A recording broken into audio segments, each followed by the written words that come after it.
Nuestro siguiente ponente va a ser en línea, es el doctor Julio Enrique Castañeda Delgado. Él es químico farmacéutico biólogo egresado de la Universidad Autónoma de Zacatecas, maestro y doctor en ciencias biomédicas básicas por la Universidad Autónoma de San Luis Potosí.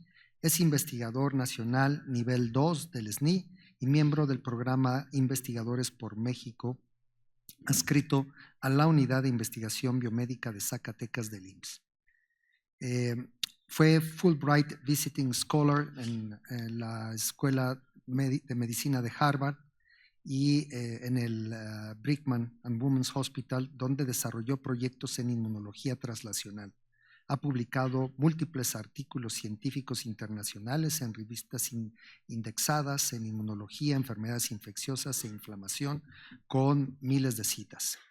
Fue secretario de la Sociedad Mexicana de Inmunología y es miembro activo del capítulo de citometría de flujo desde 2011. Es profesor invitado en programas de posgrado de la Universidad de Zacatecas y de San Luis Potosí, y entre sus distinciones destacan el Premio Estatal de la Juventud Zacatecas 2013, el Premio Luis Racetti, el Premio Nacional de Innovación del INPI por innovación en atención a grupos vulnerables. Su experiencia abarca citometría de flujo, inmunoensayos, cultivo celular, qPCR, análisis de mirnas, biomarcadores y métodos enzimáticos, consolidándose como una de las jóvenes promesas de la inmunología biomédica en México.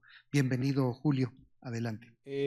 Bueno, pues primero muchísimas gracias por la amable presentación, doctor Constantino, y agradecer la invitación que me hacen a participar en este importante evento. Desde la tribuna más alta en términos de salud de nuestro país, la Academia Nacional de Medicina de México. Agradezco la invitación y bueno, yo les voy a platicar un poquito del trabajo que hicimos aquí en nuestra unidad de investigación relacionada con el papel de las células T reguladoras en la infección por Mycobacterium tuberculosis. Agradezco al doctor Constantino y a la doctora Lulú por invitarme a participar en este evento y también a todos quienes participaron en este trabajo de investigación. Mi presentación está dividida en estas tres partes, donde les platicaré y retomaré justamente estos hitos importantes y contexto histórico en el descubrimiento de las células T reguladoras, justamente donde nos lo dejó el doctor Constantino López. Posteriormente les platicaré un poquito del papel de las células T reguladoras en enfermedades infecciosas, que algo ya se mencionó en las presentaciones de quienes me antecedieron. Y al final les platicaré de este trabajo del papel de las células T reguladoras, particularmente en la infección latente de tuberculosis en seres humanos. Bueno, entonces, como ya les platicaba el doctor Constantino, el contexto histórico en el descubrimiento de cómo hacía el sistema inmunológico para discriminar lo propio de lo extraño, llevó en estos experimentos que con mucho detalle nos describía el doctor Constantino, de los terneros gemelos y poder transferir tejidos de uno a otro sin rechazo, de McFarlane y Medawar, que les valió el premio Nobel en Fisiología y Medicina en 1960.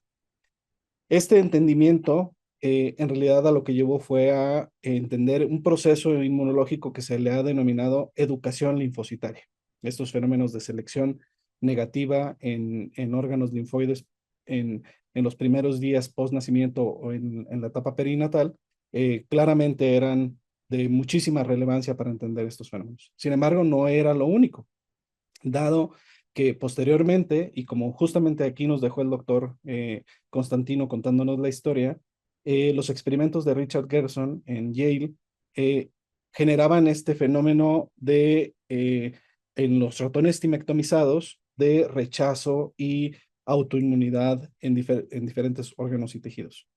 Por este trabajo, Gerson fue reconocido con el Garner International Award por el gobierno canadiense y la pregunta central que quedó justo de estos trabajos de Richard Gerson fueron si los linfocitos tenían algunas funciones reguladoras, y que fue justamente la razón por la que un buen grupo, un nutrido grupo de inmunólogos en todo el mundo se abocaron justamente a buscar estas células que podrían tener estos fenómenos y funciones o estar vinculados a estos fenómenos y funciones de regulación. Posterior a estos trabajos vienen los trabajos de Tim Bosman y de Robert Kaufman, de Bob Kaufman, donde se describe esta dicotomía de las respuestas TH1, TH2 y se describen con muchísimo detalle por estos dos investigadores, se describen estas funciones de regulación. Entonces, en ese momento se pensaba que las células TH1 y TH2 eran muy probablemente las que estaban cumpliendo estas funciones de regulación que describió en sus experimentos seminales el doctor Gersh. Entonces, pues ahí empezó justamente a tener muchísima valía y muchísima interés el poder caracterizar estas poblaciones de células con mucho detalle, que justo era lo que nos platicaba la doctora Lulu, de que las herramientas tecnológicas jugaron un papel fundamental en entender estos fenómenos, pues permitieron que estudiar células y los diferentes marcadores que tenían en su superficie o al interior de las mismas células permitiera caracterizar funciones muy específicas y finas de estas poblaciones.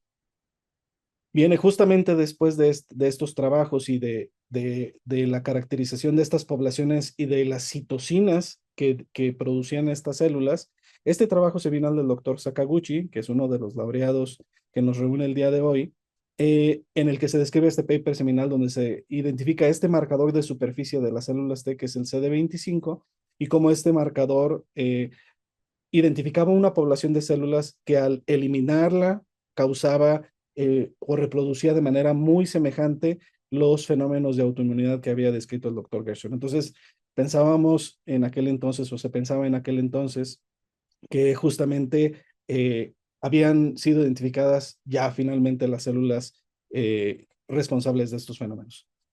Sin embargo, quedaban algunos detalles por descubrir, que es justamente el contexto que nos reúne, y esos detalles vinieron con el trabajo de Brunkau y de Ramsdell. Estos trabajos fueron prácticamente publicaciones muy cortitas, que fueron justamente estas tres, donde se describe, ellos caracterizaron en ratones Scurvy, que eran unos ratones que de manera natural generan fenómenos autoinmunitarios en etapas muy tempranas posteriores al nacimiento, y estos animales mueren por esos fenómenos de autoinmunidad. Entonces, justamente en estos animales Scurvy, se empiezan a describir por Brunkau y por Ramsdell los fenómenos de autoinmunidad y las proteínas y los genes que puntualmente tenían cambios asociados a la función de estas proteínas. Se describe particularmente estas dos enfermedades, que es el síndrome de enteropatía e endocrinopatía neonatal ligado al X y IPEX, o esta enfermedad de poliendocrinopatía y enteropatía ligada al X. Ambos relacionados con las mutaciones en este gen que se llama FOXP3. Y entonces, por primera vez, se describe que un síndrome en el que hay autoinmunidad prácticamente en contra de todos los tejidos y órganos de un animal está ligado justamente a la función de este gen particular, el FOXP3. No fue sino justamente el doctor Sakaguchi, en esta publicación fundamental en Science en 2003, que pues conecta los puntos.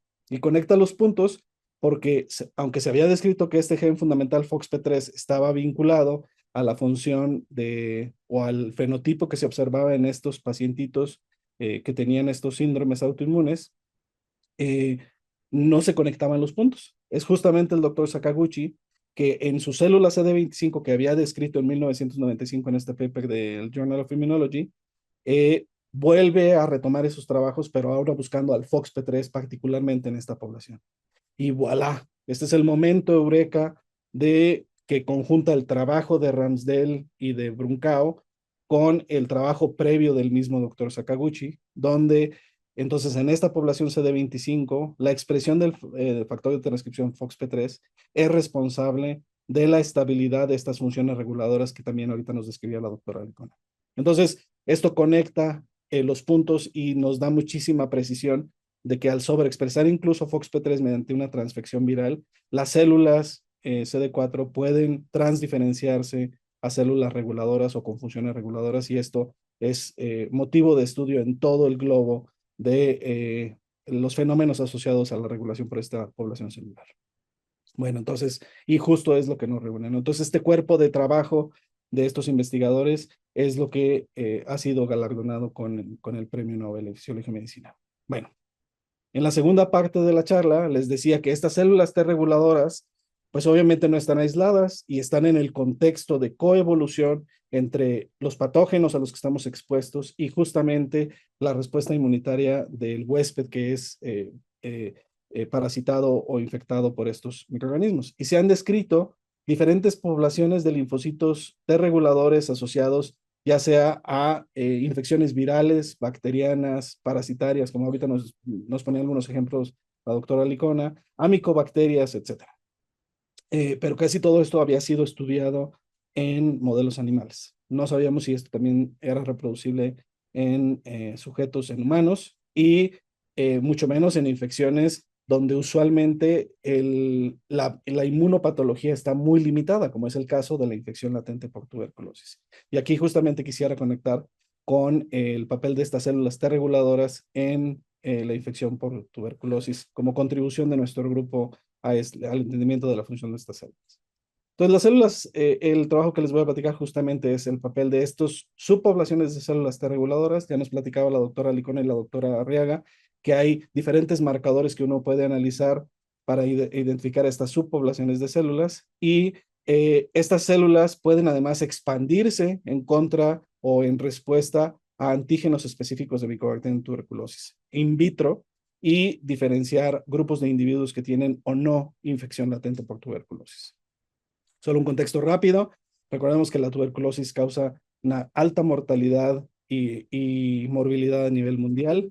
Es una emergencia global en cuanto a resistencia antimicrobiana y afecta prácticamente a todos los grupos etarios y sigue siendo una causa importante de morbilidad y mortalidad en nuestro país.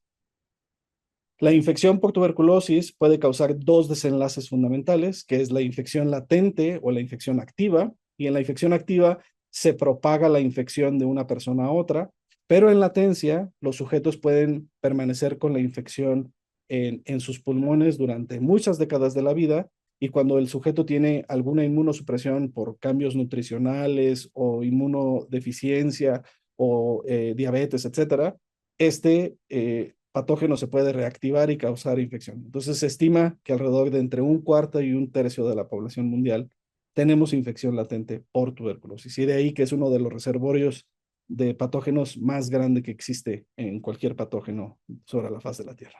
Entonces el objetivo fundamental del trabajo fue evaluar la frecuencia de algunos fenotipos de estas células T reguladoras. Recuerden que estos fenotipos son justamente estas moléculas que expresan los linfocitos y que nos platicó la doctora Arriaga, en respuesta a antígenos específicos de Mycobacterium tuberculosis, son estos tres que están aquí, y estos tres antígenos solo se encuentran en Mycobacterium tuberculosis y los usamos para diagnosticar y para identificar a los sujetos mediante una prueba especial que se llaman ensayos de liberación de interferón, perdón, o QTF-IT, así, Quantiferon Gold in Tube.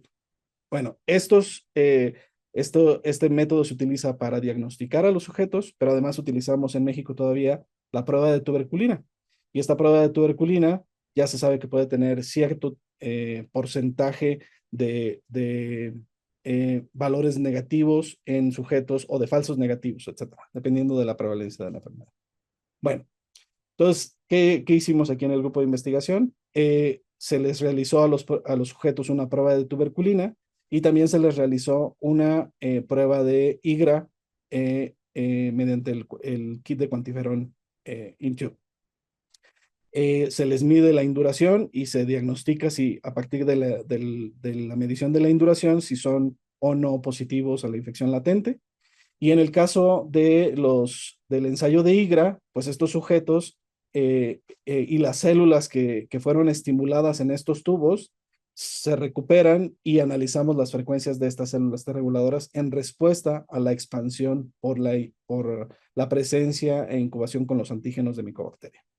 Con la idea de que entonces es muy probable que las células T reguladoras que estamos viendo en estos ensayos de expansión in vitro sean pues células T reguladoras antígeno específicas y que estos nos ayuda a entender un poco de la biología de por qué la micobacteria puede permanecer por décadas en los pulmones infectados de estos pacientes sin desarrollar prácticamente ningún tipo de inflamación o de lesión, etc.